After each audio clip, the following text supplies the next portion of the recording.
മഴ തോരുമ്പോൾ ഇന്നത്തെ എപ്പിസോഡിലേക്ക് എല്ലാവർക്കും സ്വാഗതം. അങ്ങനെ ഭക്ഷണത്തിന് മുന്നിൽ നിന്ന് കണ്ണുകളോടെ ഇരിക്കുന്ന രേവതിയെ ശാസിക്കുന്നുണ്ട്. നീ എന്താ കരയണേന്ന് ചോദിക്കും. ഒന്നുമില്ല എന്ന് പറയും. എന്നാൽ മര്യാദയ്ക്ക് ഇരുന്ന് ഭക്ഷണം കഴിക്കടി, അവൾ കരയാൻ നോക്കണമെന്ന് പറയും. അപ്പം മാമച്ചായൻ പറയുന്നുണ്ട്, 12 ചപ്പാത്തി നീ തിന്നിട്ടില്ലെങ്കിൽ ഞാൻ തിന്ന് കഴിക്കില്ല എന്ന് പറയും. അപ്പം ഞാൻ കാണിച്ചു തരണ്ടെന്ന് പറയും.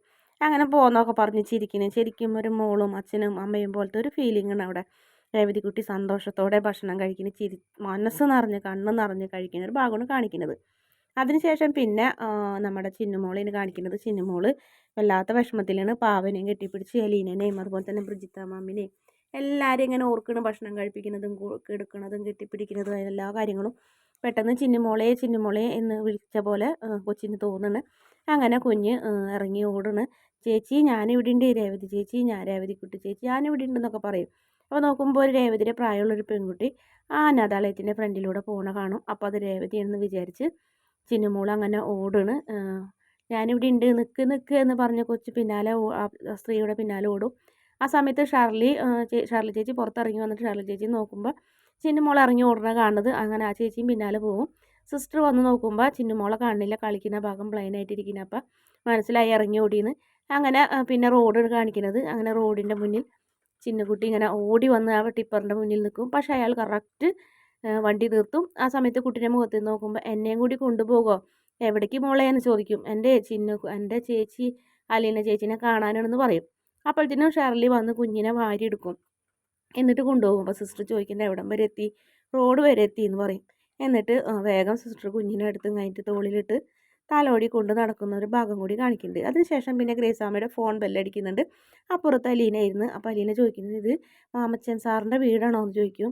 അതെ, ആരാന്ന് ചോദിക്കും. ഞാൻ അലീനയാണെന്ന് പറയും.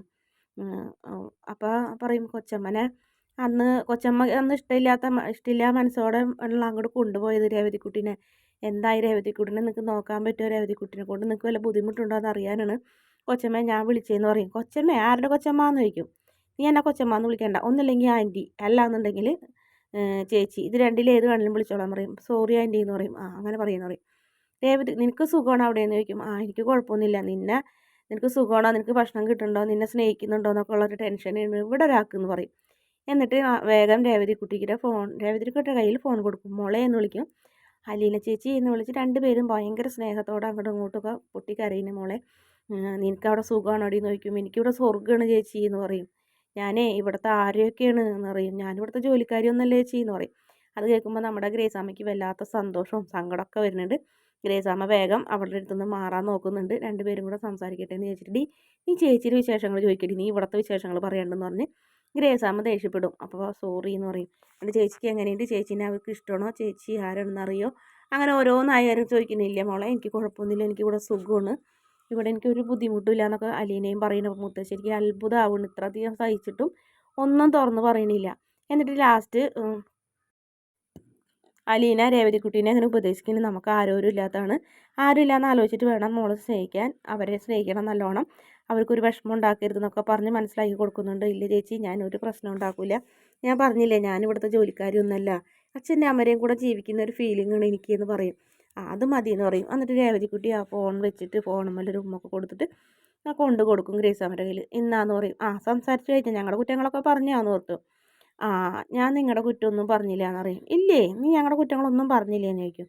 ഇല്ല, ഞാനിവിടെ സന്തോഷത്തോടെയാണ് ജീവിക്കുന്നതെന്ന് മാത്രം പറഞ്ഞുള്ളൂ കൊച്ചമ്മ എന്ന് പറയും. ഞാനിവിടെ എങ്ങനെയാണ് അച്ഛൻ്റെ അമ്മരെയും കൂടി ജീവിക്കുന്ന പോലെയാണ് ജീവിക്കണേന്ന് പറഞ്ഞാൽ, അങ്ങനെയാണെന്നുണ്ടെങ്കിൽ ഇനി മേലിൽ നീ എന്നെ കൊച്ചമ്മയെന്നും വിളിക്കരുത്, എന്നെ ആൻറ്റിയെന്നും മാമച്ചായനെ അങ്കിളെന്നും വിളിച്ചാൽ മതി എന്ന് പറയും. അപ്പോൾ ശരി എന്ന് പറഞ്ഞ രേവതിക്കുട്ടി വീണ്ടും സന്തോഷത്തോടെ നിൽക്കുന്നൊരു ഭാഗം കാണിക്കുന്നുണ്ട്.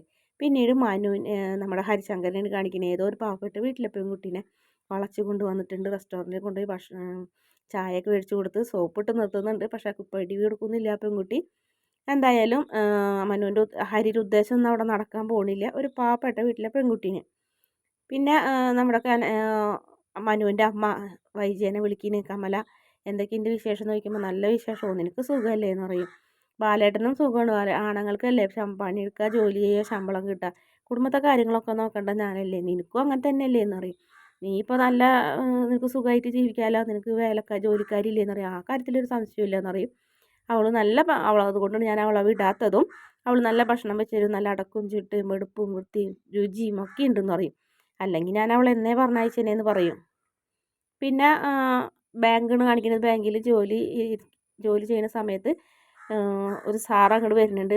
അയാൾക്ക് എന്തായാലും നമ്മുടെ വൈജയന്തിയോട് ഒരു ചെറിയൊരു പ്രണയം തോന്നുന്നുണ്ട്. ഭാര്യനായിട്ടുള്ള പ്രശ്നങ്ങളൊക്കെ ചോദിക്കുന്നുണ്ട്. ഒന്നെന്ത് ഭാര്യനായിട്ട് പ്രശ്നം, എന്നും പ്രശ്നം തന്നെയല്ലേ.